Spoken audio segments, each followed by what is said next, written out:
चंदन जी, दो शेयर देखिएगा। एक तो आज क्योंकि आईटी के अंदर स्ट्रेंथ है, फ्रंटलाइन आईटी 2 दिन से चल रहा है, इसलिए हमने उसको थोड़ा अवॉइड किया। बट हमने मिड कैप आईटी में बिरला सॉफ्ट चेक किया, 3-3.5% ऊपर है। एक तो ये शेयर को देखना है, स्ट्रॉन्ग पुल बैक वाला शेयर है, दिखा हमको। दूसरा, आदित्य बिरला ग्रुप के साथ ना न्यूज़ फ्लो काफ़ी ज़्यादा है बिरला ग्रुप को लेकर। तो उसमें आदित्य बिरला फैशन में भी कुछ दिनों पहले एक जीआईसी ने भी ब्लॉक खरीदा था, उसके बाद शेयर चला भी था, आज भी 2% ऊपर है। एबीएफआरएल भी आप देख लो, आपको मल्टीपल बॉटम्स दिखेंगे अगर आप डेली चार्ट्स पे देखोगे, तो ये भी एक स्ट्रॉन्ग कंटेंडर है पुल बैक का ही। तो आप दोनों में से जरा चेक करके बताइए किसको रखना है, दोनों को रखना है, दोनों को छोड़ना है, क्या करना है सर? देखिए, सबसे पहले बीसॉफ्ट की बात करें तो बीसॉफ्ट से ज्यादा मैं यहाँ पे निफ्टी आईटी को तवज्जो दूंगा। निफ्टी आईटी पिछले कुछ वीक से यहाँ पे नेगेटिव था, लोअर टॉप्स लोअर बॉटम बन रहे थे और आज पहली बार इस लोअर टॉप लोअर बॉटम का निगेशन देखने को मिला है। और अच्छी बात यह है कि डाउ में भी वहां पे रिकवरी हुई है और आप देखोगे निफ्टी आईटी और डाउ का चार्ट काफी हद तक रेप्लिकेट हो रहा है। तो निफ्टी आईटी में रिकवरी है, इसलिए सारे के सारे आईटी काउंटर यहाँ पे रिकवरी दिखा रहे हैं और जिन काउंटर्स में ज्यादा सोर्स बने हैं उनमें ज्यादा मोमेंटम है, लेड बाय शॉर्ट कवरिंग। अब बीसॉफ्ट की बात करें तो बीसॉफ्ट इमीडिएट जो इसका हर्डल था 377, उसके ऊपर डिसाइसिवली होल्ड कर रहा है और ऊपर लगभग ये 401 तक के लेवल छूता हुआ नजर आना चाहिए। अब आदित्य बिरला फैशन की बात करें तो अच्छी बात तो सबसे पहले यह है कि पिछले कुछ दिनों में टेक्सटाइल कंपनीज में काफी अच्छा रनअप देखने को मिल रहा है। चाहे आप रेमंड की बात करें, सेंचुरी, बॉम्बे डाइंग और अभी ट्रेंट, एबीएफआरएल जैसे काउंटर भी टूल पकड़ रहे हैं तेजी के। तो एबीएफआरएल में भी पॉजिटिव बायस रहेगा। ऊपर में लगभग मौजूदा लेवल से 5 से 8% का वो रनअप करंट लेवल से देखने को मिलना चाहिए। ओके, ठीक है, 5 से 8% तक का मूवमेंट मिलना चाहिए। मान लीजिए अगर मैं 10% कैलकुलेट करता तो 28 रुपया, अगर मैं इसको 5% कैलकुलेट करता हूँ तो 14 से 15 रुपये आप इसमें जोड़ सकते हैं। तो 295 का आपका टारगेट बन सकता है। सर एक बार स्टॉप लॉस बता दोगे एबीआरएफएल का? पीएफआरएल की बात करें तो मौजूदा लेवल से स्टॉक में आपको सपोर्ट रखना पड़ेगा 271 के आसपास का, ऊपर में 295 से लेके 300 रुपए के टारगेट। ठीक है, 270 का आपका, 71 का इनफैक्ट आप एक स्टॉप लॉस दे रहे हैं। 95 से लेकर 300 रुपये तक का टारगेट है रेंज का। एबीएफआरएल का आप जरा लेवल्स लिख दीजिए। ये बिरला सॉफ्ट के लेवल्स भी आपकी स्क्रीन पर आ गए हैं, दोनों के लेवल्स आ जाएंगे। सर ने दोनों पास किए हैं और दोनों के लेवल्स आपकी स्क्रीन पर। इसमें एक शेयर आपको ज़रूर दिखाऊंगा, वो है आदित्य बिरला फैशन रिटेल। उसकी बड़ी वजह है, आप देखेंगे तो आपको भी लगेगा कि हाँ, ये तो एक कैसे रेंज को कितनी अच्छे से रिस्पेक्ट करता है कोई शेयर। ये आदित्य बिरला से एक आप समझ सकते हैं। आप देखिएगा एक पूरी तरह से एक चैनल के अंदर ये शेयर फंसा हुआ है। आप देख पा रहे हो ऊपर डबल टॉप बने हुए हैं, 2 माउंटेन्स बने और नीचे मल्टीपल सपोर्ट एरिया, एक ही जगह पर आके बार बार शेयर रुक रहा है। और ये आप ये चार्ट जो है डेली चार्ट है, यानी कि कई महीनों के पीछे का मैं बता रहा हूँ आपको। 1 2 3 4 चारों बार इसने इस लेवल को मेंटेन किया, बार बार 2 लेवल ऊपर जाके रुका है। अब एक स्ट्रॉन्ग पुल बैक है। मैं अगर इसी थ्योरी पे चलता हूँ कि बार बार अपने मल्टीपल सपोर्ट को रोकता है और रेजिस्टेंस को भी जाके टच करता है, तो रेजिस्टेंस तो भी दूर है, उसके लिए तो हमारे पास स्पेस खाली पड़ा है। और सपोर्ट और रेजिस्टेंस का अगर आप डिस्टेंस देखेंगे तो सपोर्ट आपके पास ज़्यादा पास है, रेजिस्टेंस आपके पास ज़्यादा दूर है, यानी कि आप कमाएंगे ज़्यादा और गंवाएंगे कम। तो इसका आप इस तरह से भी देख सकते हैं, क्योंकि आपको जहां जाना है उसका रास्ता लंबा है, यानी कि प्रॉफिटेबिलिटी अच्छी है। और जहां पे आपको सपोर्ट मिला, मल्टीपल टाइम्स का सपोर्ट है ये, वहां पे आप काफ़ी उसके नज़दीक खड़े हैं। तो इसको हम रिस्क रिवॉर्ड टिपिकली कहते हैं। ये आपके फेवर में आ रहा है एबीएफआरएल के अंदर।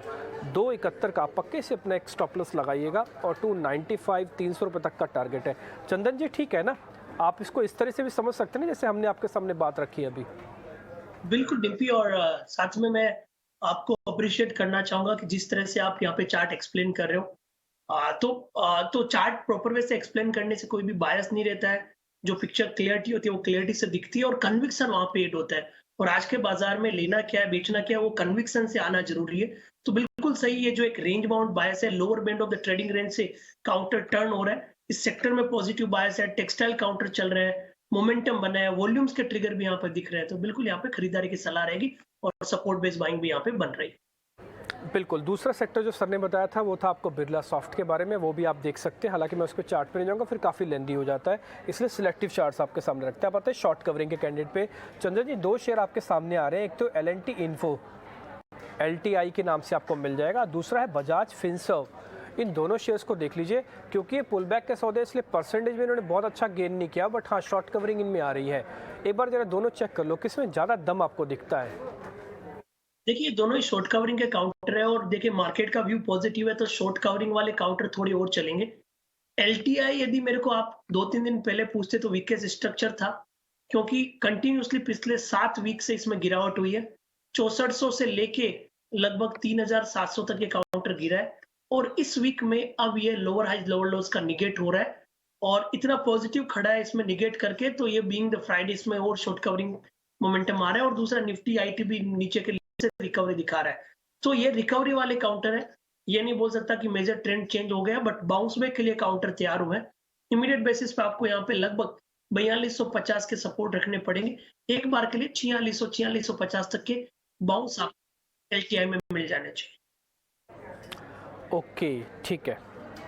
तो अब अगर आप एल&टी इन्फोटेक पे देखेंगे तो ऐसा, हालांकि आज इसमें जो बार्स है पहले के मुकाबले थोड़ी आपको ज़्यादा अच्छी, ज़्यादा बेहतर आपको बनती हुई दिखेंगी, बट हाँ फिर भी थोड़ा बहुत आप इसमें ध्यान रख सकते हैं। 40 रुपये तक का आपका टारगेट है और 42.50 आपका एक स्टॉप लॉस है।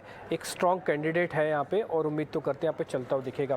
सर बजाज फिनसर्व छोड़ देना फिर, अगर दोनों में से एक ही लेना तो ये जो ट्रेंडिंग आईटी है उसी के साथ चल जाते हैं, क्योंकि एक तो वैसे ही पुल बैक का है और फिर दूसरा आईटी वाला शेयर है, तो ये हमारे ये ज़्यादा काम आ जाएगा। बजाज फिनसर्व को छोड़ दें फिलहाल अभी। देखिए बजाज फिनसर्व अभी भी रेंज में फंसा हुआ है। अच्छी बात यह है कि वीकली चार्ट में स्टेबिलिटी आई है, बट कंसर्न ये है कि आज ये काउंटर 13,000 के ऊपर निकलने के बावजूद भी मुंह नहीं दिखा रहा है। मेरे हिसाब से थोड़ा और वेट करें, 13,200 13,300 का जोन निकले तब भले आप इसमें अग्रेसिव होकर ट्रेड करें, अदरवाइज थोड़ा सा वेट एंड वॉच का मोड रखें। लग रहा है B2 स्टॉक्स बॉटम बना रहे हैं, बट अभी तक मोमेंटम उतना दिख नहीं रहा है, तो थोड़ा सा वेट एंड वॉच या हल्का सा फॉलो अप आए तभी यहाँ पे एंट्री करने की सलाह रखेंगे। ओके, ठीक है। मैंने बस आपको एल&टी इन्फोटेक के अंदर एक छोटी सी चीज़ दिखाना चाहता हूँ, उसके बाद फिर हम दूसरे शेयर्स की तरफ आ जाएंगे, मंदी वाले शेयर्स पे। तो फिलहाल बजाज फिनसर्व को तो अवॉइड कर रहे हैं, लेकिन एल&टी इन्फोटेक का लेवल एक बार आप 4600 का नोट कीजिएगा, 4250 का आपका है। ये एल&टी इन्फोटेक के चार्ट है, आप देख पा रहे हैं, जैसे चंदन जी ने खुद कहा कि कई दिनों से शेयर टूट रहा था। आप इससे अगर एक चैनल के अंदर डाल देंगे ना तो टिपिकली चैनल ब्रेकआउट है, यानी कि जो अभी तक आप कर रहे थे बैक टू बैक आप बेच रहे थे, बेचे जा रहे थे, वो शेयर ने इस चैनल का ब्रेकआउट कर दिया, यानी कि इससे बाहर निकल गया। अब दो हिस्सों में काम होगा, या तो ये साइडवेज हो जाएगा, या तो ये वर्टिकल राइज दिखाएगा, या तो ये यू शेप रिकवरी दिखाएगा। जब तक इस चैनल के अंदर वापस नहीं चला जाता, जब तक इससे बाहर रहेगा, ये तीन ही काम करेगा, या तो साइडवेज हो जाएगा, वर्टिकल राइज दिखाएगा, या तो यू शेप रिकवरी दिखाएगा। इन तीनों ही केसेस के अंदर आपका लिए फ़ायदा है टिल जब तक इस चैनल के अंदर नहीं चला जाता। इसलिए आपका स्टॉप लॉस 4250 है, स्ट्रिक्टली फॉलो कीजिएगा। रिस्क रिवॉर्ड भी ठीक जम रहा है यहाँ पे, 150 रुपये जाने को है, 200 सवा 200 रुपये आपको यहाँ पे मिल सकते हैं। एल&टी इन्फोटेक एक तो सेक्टर का भी बज़ है और दूसरा चैनल का ब्रेकडाउन, और जब ये शेयर बहुत स्पीड से टूटते हैं ना, और टिपिकली जब उस रेंज को ब्रेकआउट करते हैं तो कम से कम 20% 30% की रिट्रेसमेंट दिखाते हैं। ये शेयर टूट के आया हुआ 6400 रुपये से और अभी का भाव है 4400। आप इससे समझिए कि अगर ये 50% भी रिट्रेसमेंट को अपनी कवर कर देगा तो ये कम से कम 5000 तक आ जाना चाहिए, अगर 50% भी रिट्रेसमेंट कवर करेगा तो।